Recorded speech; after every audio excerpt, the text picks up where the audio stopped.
Welcome back to the Deep Dive. I am so glad you could join us today. I know you're busy. You are the learner. Oh, yeah. Always on the go. Exactly. Yeah. You might be, driving to work right now, or maybe you're just washing dishes or walking the dog. Just fitting this in wherever you can. Right.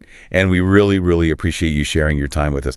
But before we get into the heavy stuff, I want to initiate a quick physical reset. This is so important. It really is. So wherever you are right now, I want you to just drop your shoulders away from your ears. Just let that tension go. Yeah. Take a really slow, deep breath in. Nice and slow. And exhale. Just clear the slate. Because today's topic, based on our source text, is, it's heavy. We are going after what the research calls the silent thief of fluency. The silent thief. I love that framing. It's so accurate. But our mission for this deep dive is to really tear into the psychological barriers of adult language learning. Specifically, we are going to explore this thing called the perfectionism trap. And we're not just complaining about it. We want to extract actionable, practical tools to help you completely overcome speaking anxiety. And you know what's fascinating here is that when people think about this perfectionism trap, they usually diagnose it completely wrong. Really? How so? Well, they think it's a lack of knowledge. They think, I froze up because I don't know enough vocabulary. Right, like they just need more flashcards? Exactly. But the source material makes it clear that this isn't a knowledge gap. It's an active cognitive barrier. Your brain is intentionally blockading you. Wow.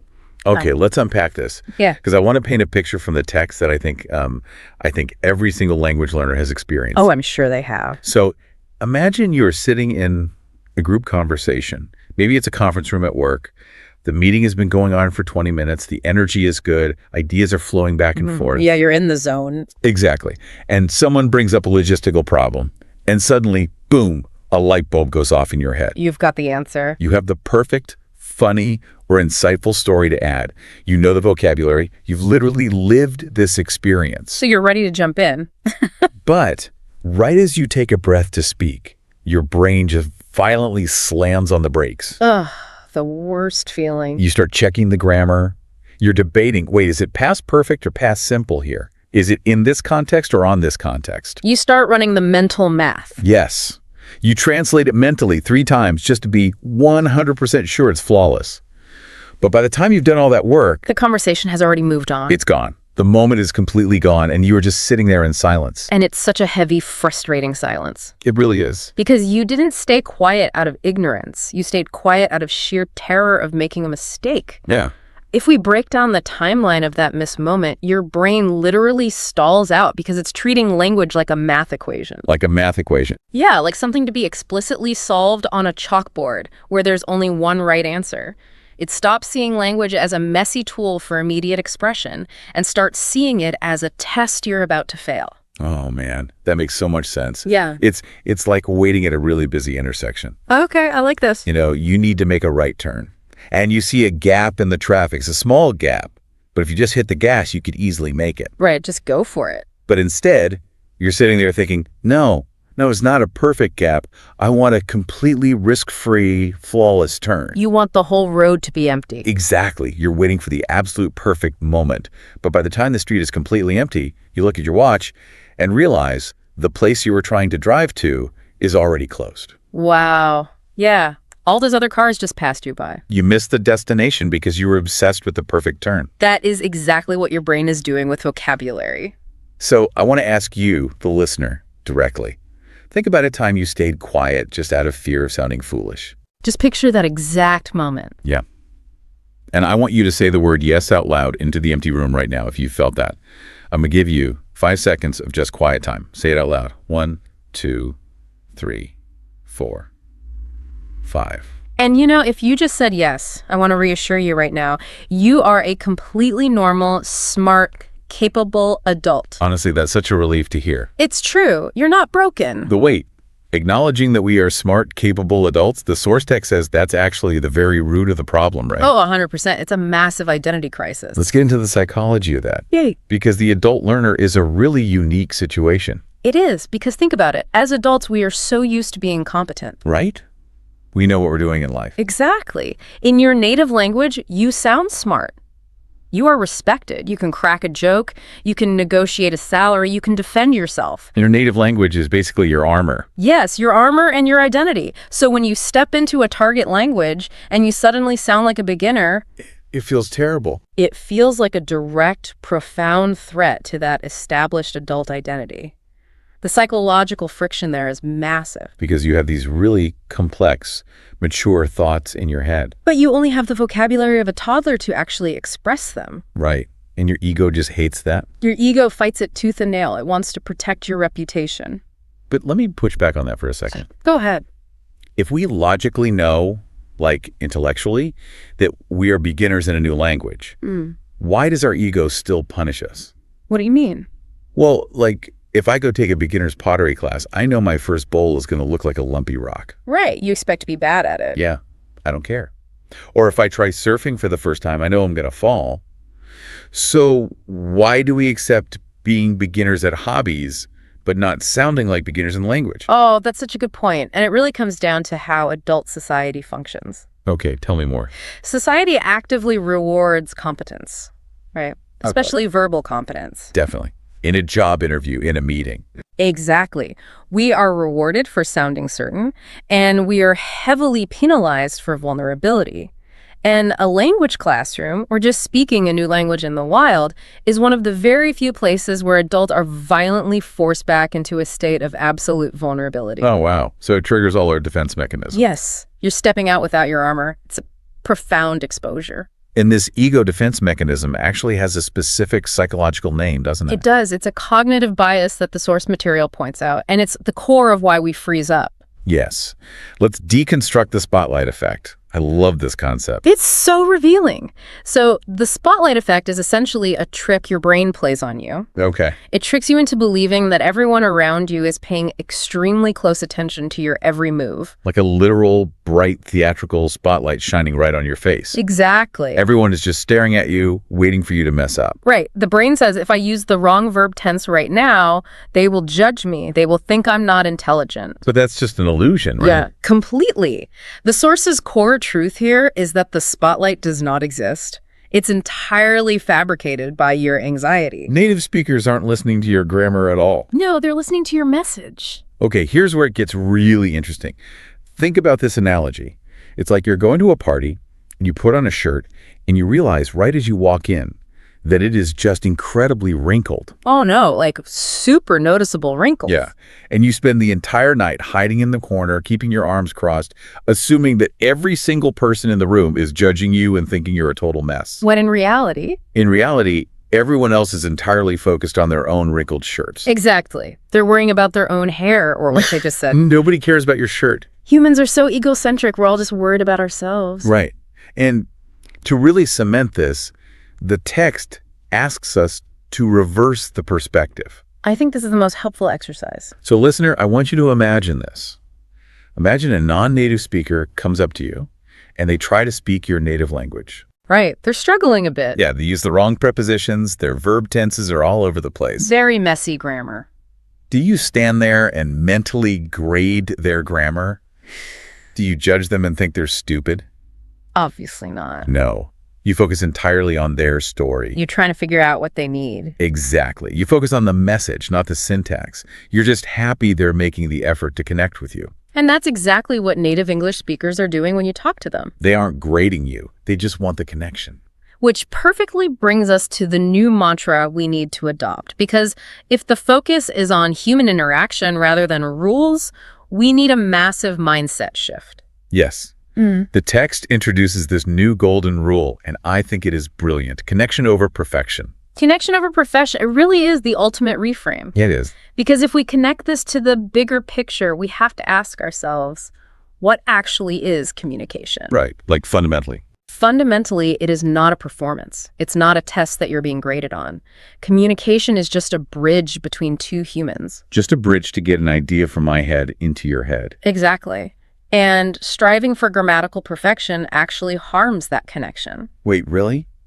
How does trying to be perfect actually harm the connection? Well, think about what happens to your body and your voice when you are obsessing over grammar. Okay. You get hesitant, you pause, you lose your natural tone of voice, you start to sound, well, distant or robotic. Oh, like you're reading a teleprompter. Yes, and as a listener, it is incredibly hard to connect with someone who sounds like a robot. That makes total sense. If I'm too busy building the perfect sentence in my head, I'm not even present in the conversation anymore. Exactly. You've sacrificed the human warmth for mathematical accuracy. Okay, I want to lock this mindset in for our listener right now. Let's do it. I want you to repeat this specific phrase out loud.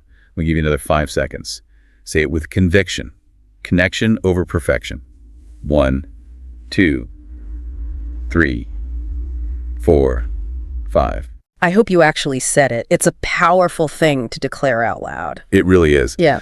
But, so what does this all mean in reality? What do you mean? Because understanding this logically is great. Like, yay, connection over perfection. Right. But when you are in a real conversation and your heart is pounding out of your chest, logic usually just flies completely out the window. Oh, absolutely. When the adrenaline hits, philosophy doesn't really help. No. Yeah. I can't just think my way out of a panic attack. You're completely right. A racing heart requires a physical intervention.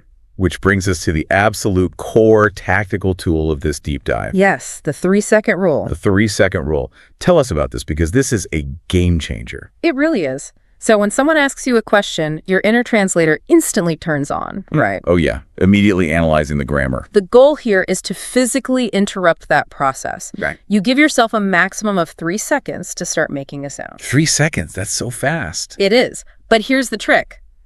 It can be any sound at all. Wait, what? It doesn't have to be a perfect sentence. It can just be a filler word like, well, or, that's interesting.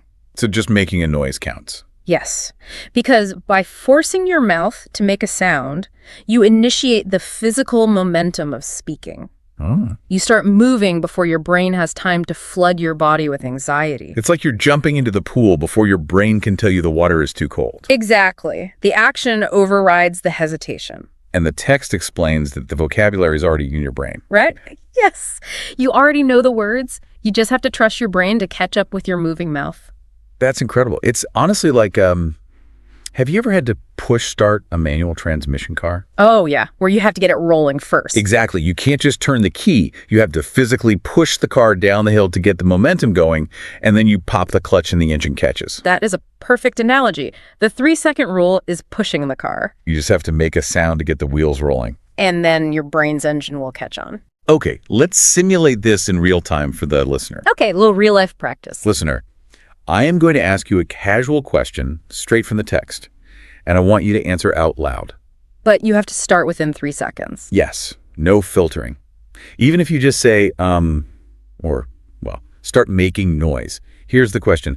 What is your absolute favorite type of food to eat on the weekend? Start answering. 1, 2, 3, 4, 5. Even if you just stumbled through that is a massive win. Exactly. I want to celebrate that. Even if your grammar was a total messy disaster just now, opening your mouth and speaking was the victory. Because you push-started the car. You didn't let the perfectionism trap snap shut. And that leads us to a really fascinating exploration of what happens over time when we actively embrace that messiness. Building tolerance, right? Yes, there is this beautiful paradox outlined in the source. Every single time you speak a messy, imperfect sentence, you are actually proving something profound to your brain. What are you proving? You're proving that making a mistake does not kill you. The world doesn't end. Right. You build a tolerance for imperfection. And ironically, the less you care about making mistakes, the more fluent and relaxed you actually become. Wait. Let me push back on this paradox. Go for it. So you're saying that by trying less hard to be perfect, we actually become easier to understand. Yes. How does that work? Yeah. Like mechanically? This raises an important question about cognitive load. When you are highly anxious, it physically restricts your vocal cords. It restricts your breathing. Right. You get tight. And most importantly, anxiety severely restricts your memory recall. Your brain is dedicating all its energy to the fear response. Like your computer's RAM is completely maxed out by anxiety. Exactly. There's no processing power left for vocabulary.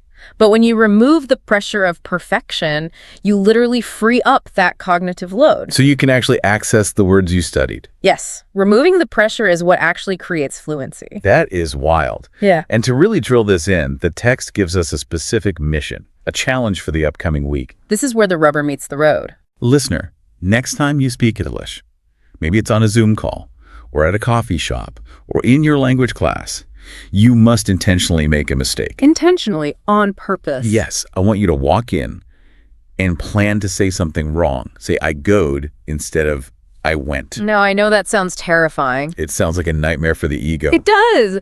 But psychologically, it is brilliant. It's basically exposure therapy. Like holding a spider if you're afraid of spiders. Exactly. It feels scary, but it is so freeing. Because you force a mistake, and then you watch the other person's reaction. And spoiler alert, they won't care. They probably won't even notice. Their brain will just auto-correct it for them. And once you see that happen in real life, the spotlight effect is definitively shattered. You realize the spotlight was never real in the first place. I love that so much. It's such a relief. So let's wrap this up with one final intention setting for the day. I think we need to ground all this with a little self-compassion. We really do. So listener, I want you to do one final out loud practice. And this time, put a literal smile on your face as you say it. It changes everything. It does. Say this. I give myself permission to make mistakes. I'll give you 5 seconds. Say it with a smile.